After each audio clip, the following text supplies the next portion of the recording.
Donald Trump blamed President Biden and Vice President Harris for the latest assassination attempt against him. Without evidence, because I want to be very clear here, the president and the vice president have always forcefully condemned violence in all forms. It is not the time to tear Americans apart.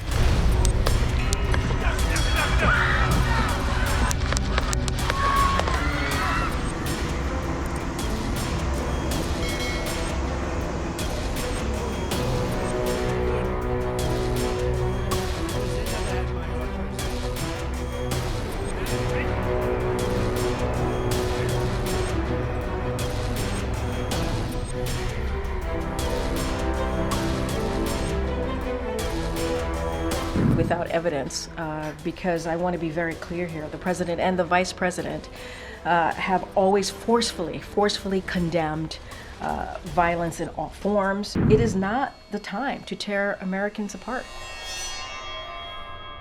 Karine, Donald Trump blamed President Biden and Vice President Harris for the latest assassination attempt against him. He claimed without evidence that their rhetoric is causing him to be, quote, shot at.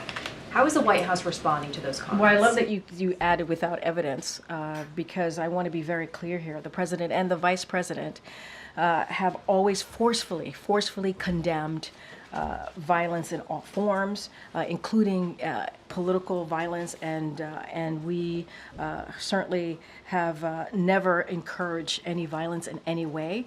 If anything, this is a president and a vice president has been pretty forceful about that,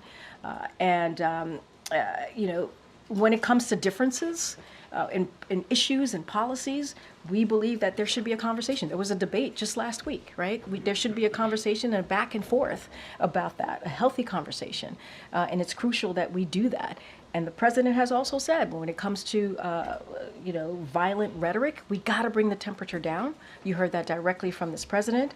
And it is not the time to tear Americans apart. We cannot do that or divide our country. The president and the vice president is always going to call that out, but they have been very clear, very forceful on condemning any form of political violence. So do the president and vice president believe that the kind of language that Trump used in those comments I just said are contributing to the tension and divisiveness you just talked about? It is, look, we're going to be really clear, we've always have been. It is important to bring down the temperature.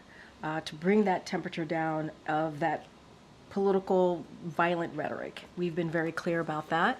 And we believe, this president believes, let's not forget why he decided to run in 2020, was about that, was about making sure that we bring the country together, that we bring people together, and it was not about dividing.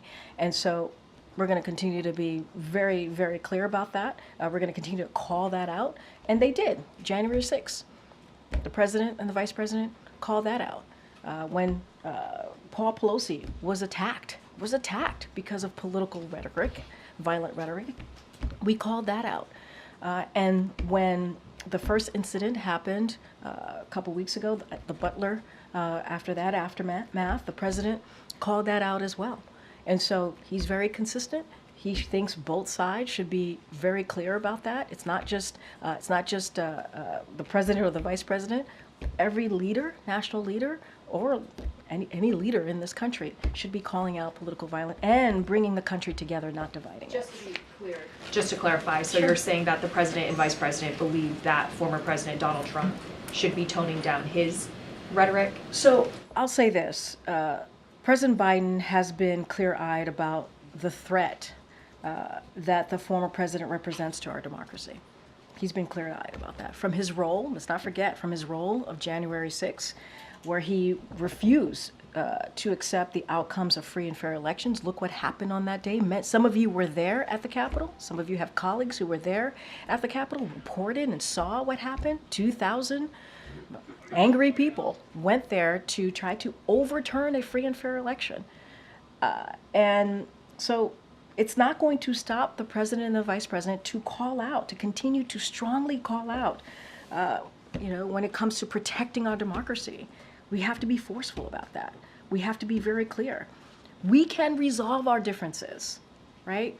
Via talk at the ballot box, right? We can have differences in policies and issues. that is okay. It is important that we have differences there. But when it comes to political violence, we have to condemn it.